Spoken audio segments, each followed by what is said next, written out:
Wakati wanamfuata Dimitar Pantev, pressure ilikuwa kubwa sana kwa wekundu wa Msimbazi Simba, na waliadmit kwamba imesababishwa na Fadlu Rahman Davis kuondoka ndani ya kikosi cha wekundu wa Msimbazi Simba kwa kuwashtukiza. So wakawa wako very fast kwenda kumtafuta kocha ambaye atakuja kuinoa klabu yao ya Simba. Lakini ndani ya muda mfupi Dimitar Pantev ameondoka. Nani atakuja? Kosa lilikuwa wapi kwenye kumrecruit Dimitar Pantev? Hichi ndio kitu ambacho tunataka kwenda kukitazama kwa kina. Simba walikuwa faster sana kumpata Dimitar Pantev. Ikafikia hatua wakaangukia kwa Dimitar Pantev ambaye hajakizi vigezo vya kusimama kwenye benchi either ligi kuu au ligi ya mabingwa barani Afrika. Unadhani tatizo lilikuwa wapi? Moja kwa moja unakuja kuangalia ni kosa kubwa kwa sehemu moja ama nyingine timu kubwa kama Simba ambayo inashiriki michuano mikubwa kama ligi ya mabingwa barani Afrika and then kukaa takriban wiki mbili au zaidi ya wiki moja bila kuwa na kocha mkuu kwenye kikosi ama mkuu wa benchi la ufundi. Ndio maana mara baada ya Fadlu Rahman Davis kuweza kuachana na timu, nafikiri wa nchini Botswana, ghafla uongozi wa Simba ukaweza kumtambulisha mwalimu Dimitar Pantev kama kuwa mkuu wa benchi la ufundi kwa nafasi ya manager. Unakuja kuangalia wakati Simba wameachana na mwalimu Fadlu, kuna walimu kadhaa ambao walikuwa wanahusishwa. Mmoja wapo alikuwa ni mwalimu mkuu wa timu ya taifa ya Kenya, namzungumza Ben McCarthy, raia wa Afrika Kusini. Alikuwa anazungumzwa sana kwamba yeye amefikia hatua kwamba huenda akawa kocha mkuu wa kikosi hicho, lakini baadaye uongozi ulikaa chini na kutathmini ubora na mbinu ambazo Pantev alizionyesha kwenye mchezo wao wa marejeano dhidi ya Simba wenyewe, wakati Pantev akiwa na Gaborone, vikaweza kuwashawishi uongozi wa Simba na kufanya kwamba waweze kumchukua. Na hiyo yote ni imekuwa ni kawaida ya timu kubwa barani Afrika kwamba hebu tuangalie walienda fast wakampata. Lengo lilikuwa ni kukaa muda mfupi, yani wasikae muda mrefu bila kuwa na kocha ili anashiriki mashindano makubwa, lakini wakamita kocha ambaye hana vigezo. Sasa hivi wanakaa kwenye meza mazungumzo kwa lengo la kuangalia ni namna gani ambavyo wanaweza kucompensate muda wake ulikuwa umesalia kufundisha kikosi cha Simba. Kwa nini viongozi wa Simba wanaruhusu hasara ya namna hii? Of course kwenye kila kitu ambacho kitakuwa kinafanywa ni lazima kuwe na kufanikiwa na kufeli. Ni wazi kwamba management ya Simba kwenye hili walifeli, na walikuwa ni kama vile hawana long plan na mwalimu Dimitar Pantev. Walikuwa wana short term, lakini miaka miwili. Yeah, of course ni kama vile walikuwa na test zari hivi kwamba tujaribu tuangalie kwa sehemu moja ama nyingine nini ambacho wataimprove, na wao ndio maana imekuwa rahisi kwao kuweza kuvunja naye mkataba ama kufika naye makubaliano na kuweza kuachana naye. Kama timu kweli ingekuwa inamhitaji mwalimu, wasingeweza ghafla kuweza hata kumvumilia kwa hicho ambacho kimetokea. Lakini always nimekuwa nikizungumza kwamba kwenye timu kubwa mwalimu hatahukumiwa kwenye matokeo yake ambayo anayapata, lakini kwenye timu kubwa kama Simba, mechi mbili mfululizo kuweza kupoteza, ni lazima wewe kama kocha utakuwa una riski kwa sehemu moja ama nyingine. Na mara baada ya mchezo Pantev nilimsikiliza interview yake ambayo alikuwa anafanya na wenye haki ya matangazo, alizungumza kwamba kwa timu kubwa kama Azam FC, kama Simba, kuweza kupoteza mchezo miwili mfululizo inaumiza na inawapa ghadhabu mashabiki ambao wao ndio wamekuwa hapo karibu na timu kwa sehemu moja ama nyingine, na wamekuwa wakifuatilia timu kwa ukaribu. Na timu kubwa kama Simba, na sio Simba tu, timu yote barani Afrika ikipata matokeo mabaya mfululizo tena, inakuwa wewe kocha unakuwa upo kwa wakati mgumu.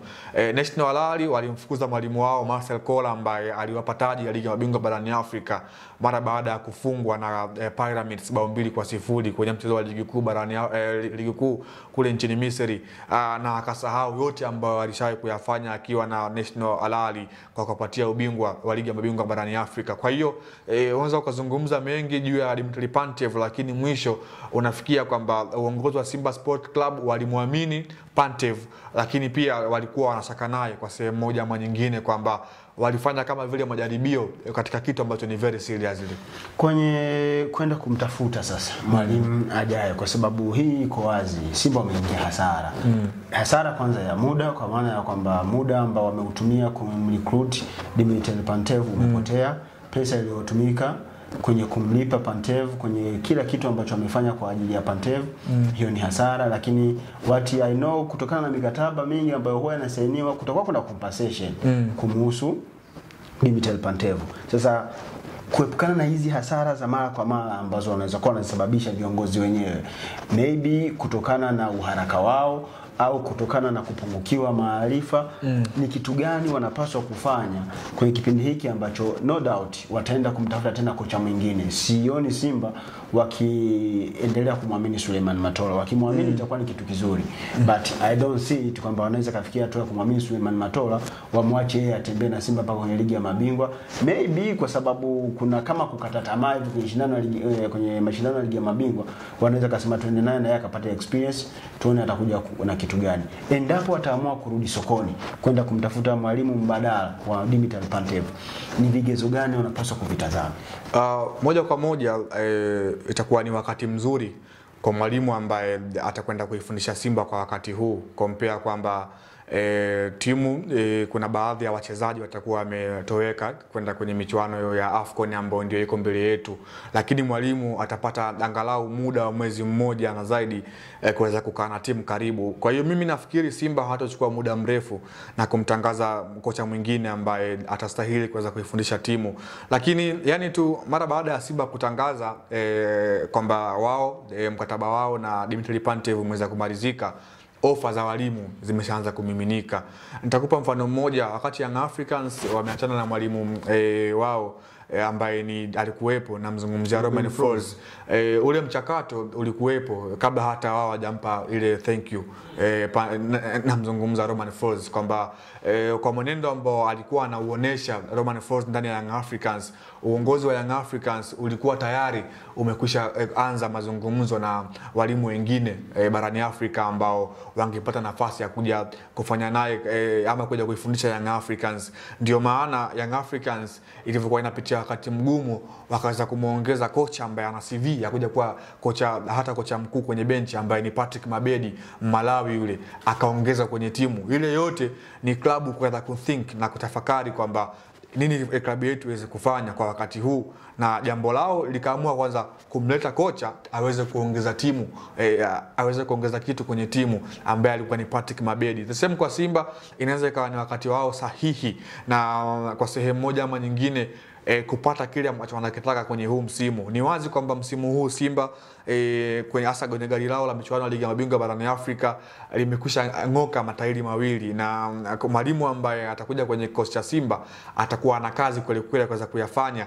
Aidha aende garage and then aweke matairi yale sawa, au afosi aende na gari lile lilikuwa na matairi mawili na mawili mengine atakuwa ameshangoka. Kwa hiyo uongozi wa Simba ni wakati wa kutulia, hasa wakati huu ambao timu haina mkuu wa benchi la ufundi ambaye ndiye anayesimamia mambo yote ya kiufundi katika timu, na ni wakati ambao lazima mtafute kocha ambaye anakaribiana kifalsafa, kimbinu, lakini pia kimkakati na mwalimu ambaye ameondoka. Sio tu mwalimu, mradi ni mwalimu. Ukiitazama Simba na nature ya mashindano ya Afrika kama ligi ya mabingwa barani Afrika, ni mwalimu kutoka eneo gani anastahili kuja kuifundisha Simba Sports? Kutoka Afrika ya Kaskazini, kutokea Afrika ya Kusini mwa Afrika, kutokea Ulaya, au kutokea sehemu gani ya ulimwengu ambaye unadhani kwa nature ya huko anakotoka anaweza kakopu na mazingira ya soka la Afrika na kakopu na mazingira ya Tanzania? Obviously ni experience ambayo ndio inahitajika. Yani hata kama mwalimu angekuwa anatokea Kenya, lakini awe na uzoefu wa michuano ya Afrika na kifalsafa awe bora, lakini pia kimbinu awe bora. Mimi nafikiri mafanikio ambayo Young Africans wanayapata hii leo kwenye kundi lao wana alama 4, Patrick Mabedi anaweza kawa sehemu ambayo amechangia kwa sehemu moja ama nyingine according to the experience yake ambayo yuko nayo kwenye michuano ya Afrika. Malawi ni wenzetu hapo jirani tu, lakini mchango wake kwenye klabu unaonekana. Yani pale Young Africans, Pedro Goncalves anafanya kazi kubwa kama mkuu wa technical bench, lakini pia msaidizi wake Philip Pedro anakuwa naye pia ana mchango wake kwenye timu. Patrick Mabedi the same ana mchango wake kwenye timu. Kwa hiyo Simba ni mwalimu ambaye anaweza katoka eneo lolote, ila awe ana falsafa ambazo zinaenenda Simba ilikopitia kwa miaka ya hivi karibuni, au awe ana experience, yani uzoefu na michuano ya bara la Afrika na mpira wa Afrika kwa sehemu moja ama nyingine. Awe anajua zile kona zile figisu za mpira wa Afrika, namna mpira wa Afrika ulivyo, namna changamoto za mpira wa Afrika ulivyo, namna ambavyo anaweza akazikabili hizo changamoto. Ndiye mwalimu ambaye kwa wakati huu anahitajika na klabu ya Simba Sports Club. Tutegemea kusikia tena jina la Nasreddine Nabi likitajwa kwenye viunga vya wekundu wa Msimbazi Simba. Of course lazima atazungumzwa, maana alijua wakati wake kuondoka Tanzania ukoje, kwamba aliondoka Tanzania bado ikiwa inamhitaji kwa sehemu moja ama nyingine. Yani Nasreddine Nabi aliondoka Young Africans sio kwa ubaya, wengi walikuwa wanamtazamia, lakini aliweza kuondoka. Kwa hiyo kuweza kuhusishwa tena kurejea Tanzania inawezekana, though ni kocha mkubwa kwa wakati huu na ameshaweka wazi hivyo. Lakini mimi naamini Simba ni lazima waingie mfukoni, enzeni watafute kocha ambaye anaendana na klabu yao, anaendana na thamani ya klabu yao kwa wakati huu barani Afrika. Simba ni timu kubwa, inahitaji kuwa na kocha mkubwa mwenye mafanikio makubwa barani Afrika. Simba ni timu kubwa, inahitaji kuwa na kocha mkubwa mwenye mafanikio barani Afrika. Tutaendelea kukuletea mchakato huu wa namna gani ambavyo Simba wanaweza wakampata mwalimu atakayekuja kumreplace Dimitar Pantev. Kila jina litakalohusishwa na wekundu wa Msimbazi Simba, tutakuja hapa tutaona je, ana ubora wa kukifundisha kikosi cha wekundu wa Msimbazi Simba, ngozi ngumu anayo ya kuhimili maneno ya mashabiki wa Simba, moyo mgumu wa kutunza siri zinazoendelea ndani ya klabu anazo, au ni aina ya makocha ambao wataondoka wabaki wanayasema yale mabaya yaliyokuwepo kwenye kikosi cha wekundu wa Msimbazi Simba. Tutakuletea yote hayo. Mimi ni Usama Hamisi Usama. Hii ni The Golden Boot, nilikuwa na Leopard John. Usisahau The Golden Boot inapewa nguvu na Mkuyu Fish Export, wataalamu wa kuchakata na kusambaza bidhaa kutoka Ziwa Tanganyika, Bahari ya Hindi na Ziwa Victoria. Usisahau unaweza kuwasiliana nao kwa simu namba 0743 95 1080. Till next time, Golden Boot tunaendelea kuwepo mahali hapa.